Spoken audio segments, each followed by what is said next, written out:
कभी ईडी, कभी आईटी, तो आज सीबीआई। जी हाँ, दुर्ग भिलाई छत्तीसगढ़ में इन दिनों इन्हीं एजेंसियों का दौरा है। कभी आईटी आ जाती है, कभी ईडी आ जाती है, तो कभी कोई और एजेंसी आ जाती है, और आज जो एजेंसी आई है वो सीबीआई है। सीबीआई का नाम सुनते ही हम सबके मन में ख्याल आता है कि हम कुछ लोग डर भी जाते हैं कि यार सीबीआई जांच हो रही है, सीबीआई क्या कर रही है। तो आज HCL Hindustan copper limited company के पूर्व CMD, chairman cum director Santosh Sharma के यहाँ सीबीआई की टीम आई। ये टीम 3 अलग अलग ठिकानों में अपनी दबिश दी। सुबह से हल्ला हुआ, सुबह 6 बजे के आसपास सब पत्रकारों के पास फ़ोन भी आए, लगातार हड़कंप मच गया। कुछ लोग ये भी टेंशन में थे कि भाई किसी नेता के यहाँ रेड तो नहीं पड़ गई, किसी बड़े अधिकारी के यहाँ रेड तो नहीं पड़ गई। तो जिस अधिकारी का रेड पड़ी वो बहुत बड़े अधिकारी थे। हिंदुस्तान कॉपर लिमिटेड पीएसयू है, पब्लिक सेक्टर यूनिट है, भारत सरकार का एक उपक्रम है। उसके पूर्व सीएमडी, उनके यहाँ रेड पड़ी है। संतोष शर्मा सेक्टर 2 के रहने वाले हैं। मैत्री कुंज में भी उनका घर है और तालपुरी में भी उनका घर है। 3 जगहों पर एक साथ सीबीआई की रेड, हड़कंप मच गया। अब सवाल उठ रहा है कि आखिर संतोष शर्मा ने इतना बड़ा कांड क्या कर दिया कि सीबीआई की टीम दिल्ली से पहुंच गई, रायपुर से पहुंच गई और एमपी से भी पहुंच गई। क्या कांड था?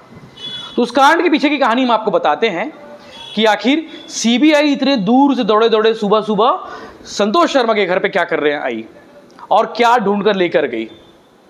क्या कोई स्पेशल जांच थी? क्या घोटाला था? बात करते हैं। दरअसल संतोष शर्मा भिलाई स्टील प्लांट में डीजीएम पोस्टेड थे, डीजीएम अधिकारी रहे, और डीजीएम रहते रहते इनकी ज्वाइनिंग हो गई ऑपरेशन के तौर पर, ऑपरेशन डायरेक्टर के तौर पर एचसीएल में। उस समय केडी दीवान साहब थे जो एचसीएल के सीएमडी थे। केडी दीवान साहब भी भिलाई के रहने वाले हैं। तो दीवान साहब और संतोष शर्मा साहब काफ़ी एक दूसरे को बहुत अच्छे से नज़दीकी से जानते हैं। दीवान साहब उनको लेकर चले गए, बीएसपी से लेकर उनको लेकर चले गए एचसीएल में, क्योंकि उस समय दीवान साहब सीएमडी थे और संतोष शर्मा जी को लेकर वो निकल गए कि भाई तुम यहाँ पे आ जाओ और तुम्हारी ज़रूरत यहाँ पे है, तुम बहुत अच्छे से काम करोगे। तो संतोष शर्मा को वहाँ पे बनाया गया ऑपरेशन डायरेक्टर, एचसीएल का डायरेक्टर ऑपरेशन, मतलब जितने भी एचसीएल के जो भी काम होते हैं उसके डायरेक्टर बना दिए गए।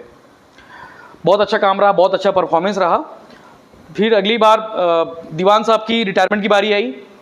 केडी दीवान साहब का रिटायरमेंट था। केडी दीवान भी भिलाई के रहने वाले, संतोष शर्मा भी भिलाई के रहने वाले। दोनों की नज़दीकियाँ काफ़ी थी, संबंध बहुत अच्छे थे। केडी दीवान साहब रिटायर हुए, तो दीवान साहब के बाद अगला नंबर किसका रहेगा?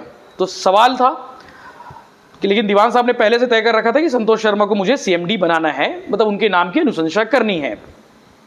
चूंकि कैबिनेट स्तर पे इसकी मंजूरी होती है, सीएमडी अगर कोई बनाते हैं, किसी भारत सरकार का किसी उपक्रम में सीएमडी बनाते हैं, किसी को डायरेक्टर बनाते हैं या फिर ईडी बनाते हैं, तो कैबिनेट स्तर पे इसकी मंजूरी होती है।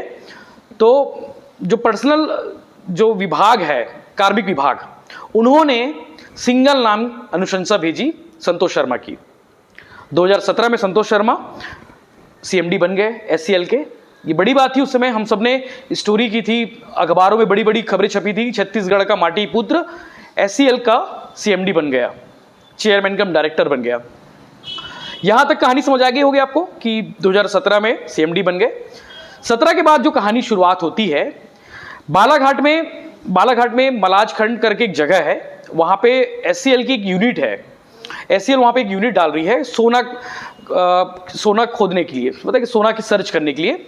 चूंकि कॉपर लिमिटेड कंपनी है तो इनका काम है कि जो भी माइनिंग है, जो भी लौह अयस्क है या फिर और भी जो चीज़ें खनिज संसाधन, उनको ढूंढना, उनको निकालना, उनको खोदना। तो मलाज खंड में एक यूनिट डाली जा रही है जहाँ पे कॉपर के जो रॉ मटेरियल होते हैं वहाँ से सोना निकालने के लिए।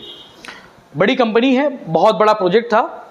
उस प्रोजेक्ट में 200 करोड़ के आसपास का ये बताया जा रहा है कि प्रोजेक्ट था, और एक प्राइवेट कंपनी को इसका काम मिला था। और उस समय बतौर सीएमडी संतोष शर्मा थे। संतोष शर्मा ने उस प्राइवेट कंपनी को 100 करोड़ रुपए का भुगतान कर दिया। समझ रहे हैं? बहुत बड़ी रकम होती है 100 करोड़ रुपए, ऐसा सूत्रों ने बताया है। सीबीआई से जुड़े जो लोग हैं, जो सीबीआई को बहुत करीब से देखते हैं, जो अखबारों में और जो मीडिया में सुबह से सुर्खियां बनी हुई हैं, मैं उसके हिसाब से कह रहा हूं। 100 करोड़ का ट्रांजैक्शन उस कंपनी के साथ में HCL का हो गया। अमाउंट बहुत बड़ा था। विजिलेंस जो होती है, इंटरनल विजिलेंस होती है, जो पब्लिक सेक्टर यूनिट के अंदर में जो और भी इंटरनल होती है, आपको बता दें कि जो पब्लिक सेक्टर यूनिट की जो गड़बड़ियां होती हैं, आर्थिक गड़बड़ियां या फिर कोई घोटाला, उसकी जांच विजिलेंस करती है या CBI करती है। CBI से पहले विजिलेंस ने अपने स्तर पर जांच की। विजिलेंस की जांच में ये सामने आई कि वाकई में बिना रनिंग बिल किए, मतलब काम कंप्लीट हुआ नहीं है उससे पहले ही 100 करोड़ का भारी भुगतान कर देना कई सवालों को जन्म दे दिया। संतोष शर्मा जी वहां पे घेरे में आ गए, चूंकि CMD थे और 2019 तक इनका कार्यकाल रहा। 2019 में संतोष शर्मा जी रिटायर हो गए। रिटायर के बाद कर्नाटक की कंपनी के साथ वो कंसल्टेंट के तौर पर काम करते हैं, DGM है वहां पे।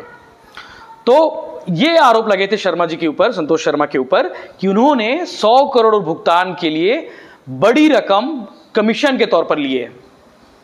अब वो रकम का जिक्र अभी हम नहीं कर पाएंगे क्योंकि हमारे पास पुख्ता तौर पर वो डाटा नहीं है जिसमें स्पष्ट हो पाए कि वो रकम इतनी राशि थी, इतने रकम थे। लेकिन कहा जा रहा है कि एक बड़ी राशि थी, बड़ा रकम था जिस उन्होंने कमीशन के तौर पर लिए।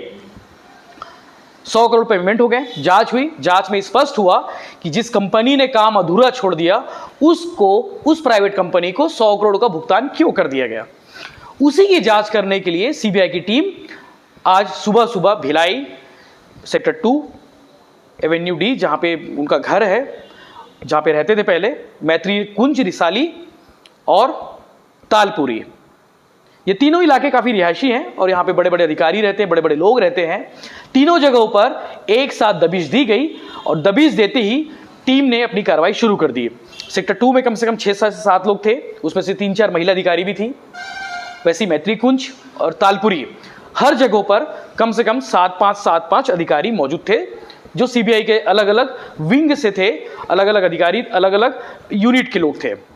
ये जांच करने आई और इन्होंने जांच किए। दोपहर तक जांच चलती रही। लगभग 3 बजे के आसपास सेक्टर 2 से टीम रवाना हुई। जब हम सब ने उनसे बात करने की कोशिश की, हमारी टीम ने बात करने की कोशिश की CBI के अधिकारियों से, तो CBI के अधिकारियों का 2 टूक था कि हमें अपना काम करने दीजिए, हमारे कार्य में बाधा ना पहुंचाए, कोऑपरेट करेंगे, हम भी कोऑपरेट करेंगे। अभी स्पष्ट नहीं है कि CBI की टीम ने आज दिन भर में क्या कुछ निकाला, CBI ने क्या कुछ पाया। कुछ लोग तो ये भी कह रहे थे कि उनके कंप्यूटर की जांच हो रही है, उनके पुराने दस्तावेज खंगाले जा रहे हैं, उनके सर्विस पीरियड के दौरान जो भी बिल तो नहीं बोलना चाहिए, जो भी उन्होंने फैसले लिए उन दस्तावेजों को देखे गए। चूंकि अब आगे प्रोसेस होना बाकी है, आगे कार्रवाई होगी, CBI की जांच चल रही है, तो CBI की जांच बहुत लंबी चलेगी और मामला बहुत बड़ा है, ये स्पष्ट है। 100 करोड़ भी हो सकता है वो मामला, 200 करोड़ भी हो सकता है, उससे कम भी हो सकता है। जब संतोष शर्मा रिटायर हुए HCL से, तो संतोष शर्मा का पुराना बकाया अमाउंट रोका गया है। करीब वो अमाउंट 75 लाख रुपए के आसपास है। इसलिए रोका गया है क्योंकि 100 करोड़ के जो ट्रांजैक्शन था उसकी जांच चल रही है। जब तक जांच क्लियर नहीं हो जाती, पूरी नहीं हो जाती, इस मामले में पूरी तरह से कार्रवाई नहीं हो जाती, तब तक वो अमाउंट भी रुका रहेगा। तो सुबह से अधिकारियों का, सुबह से ब्यूरोक्रेट्स, पॉलिटिशियंस, पत्रकार बिरादरी, तमाम जगहों पर इस हड़कंप मचा हुआ था कि आखिर कार्रवाई क्या हो रही है, CBI की टीम क्या कर रही है। तो हमने आपको बता दिया स्पष्ट रूप से कि लगभग जो कहानी हमने बताई आपको उसी के इर्द गिर्द है, कहानी लगभग वही है। बालाघाट के पास मलाजखंड है, मलाजखंड में एक यूनिट है ये HCL की, उस यूनिट में एक प्राइवेट कंपनी काम करने आती है। 200 करोड़ का प्रोजेक्ट है, 200 करोड़ के प्रोजेक्ट में 100 करोड़ का जो अमाउंट है ट्रांजैक्शन कर दिया जाता है, बिल कर दिया जाता है। उसमें सवाल यही उठे कि अगर काम के दौरान अमाउंट होते तो वो अमाउंट ज़्यादा नहीं होते, 10 करोड़ होते, 20 करोड़ होते, 30 करोड़ होते, 100 करोड़ एक साथ पेमेंट करना, यही सवालों के दायरे में है।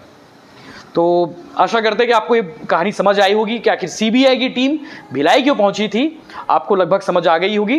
तो हम कोशिश किए कि जो भी हमारे सोर्सेज थे, जो भी हमारे इनपुट्स थे, वो आपको डिलीवर कर दे। तो हमारी आगे भी कोशिश होगी कि इस तरह के अपडेट्स आपको लगातार देते रहेंगे, इन डेप्थ स्टोरी देते रहेंगे, गहराइयों में जाके आपको देते रहेंगे। आपको इस स्टोरी कैसी लगी हमें जरूर बताएं। इस मामले में आपके पास कोई अपडेट वो भी हमें बताएं। और इन जैसे अधिकारियों की वजह से देश की जो सार्वजनिक कंपनियों का जो हाल है, सार्वजनिक उपक्रमों का हाल है, उस पर भी अपना सजेशन दें। धन्यवाद।